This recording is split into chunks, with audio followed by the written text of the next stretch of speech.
Assalamu alaikum rahmatullah, brothers and sisters. This is Umar Abdurrahim, Black Plight for You, with another Black Plight for You production, reporting to you live from Washington, D.C. I want to give a shout out to my boys in London for keeping me up to date, as well as brothers and sisters in Canada. As you know, I got love for my people in Canada, the Great White North, and I got love for London.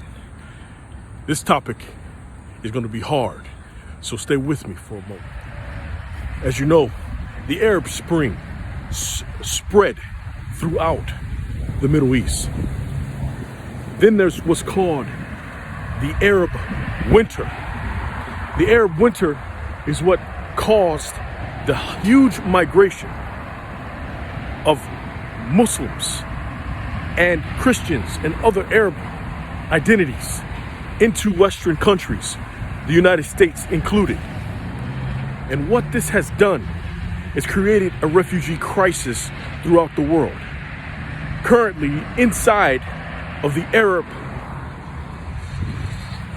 Winter, we see a situation emerging with Yemen that is desecrating its civil society, harming the women and children, and depleting its infrastructure.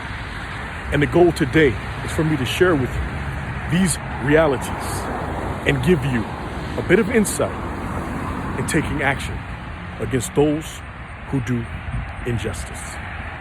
As you may or may not know, Yemen is under attack by Saudi Arabia, a leader supposedly in the Muslim world.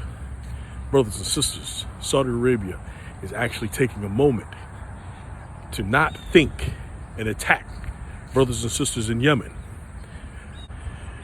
As you know, brothers and sisters, the royal family in Saudi Arabia is disgraceful in this action against Yemen, putting over 25 million people at risk in Yemen. 25 million. 5.7 million are at risk of water contamination and waterborne disease. This is the situation that Yemen is facing, food shortages and everything of the sort.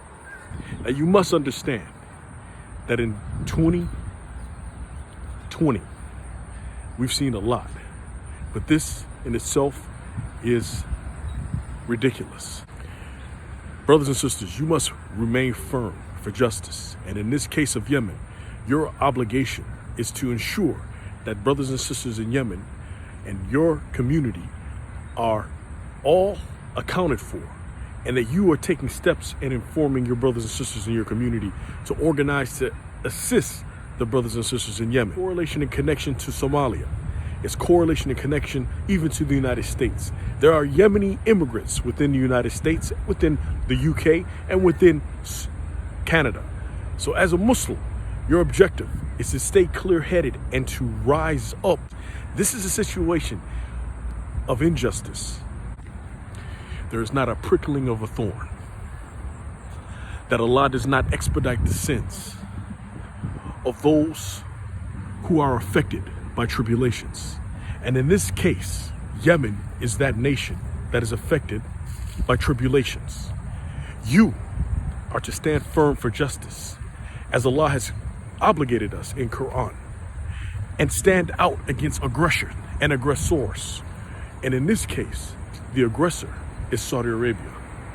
Saudi Arabia, using Western money, using United States US dollars and funding that was given to them to defend themselves, are creating a situation where they're saying that they are defending themselves by attacking water purification systems.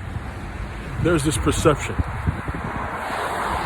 whether you understand this or not, but there's this perception that during the coronavirus, many people in society, particularly in the West, China, parts of the Middle East, they're claiming that because of the virus, they've turned to stronger leadership.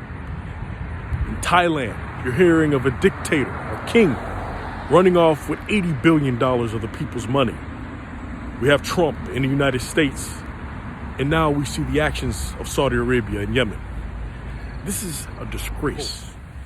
Umar Abdurrahim signing out. Assalamu alaikum wa rahmatullahi wa barakatuh.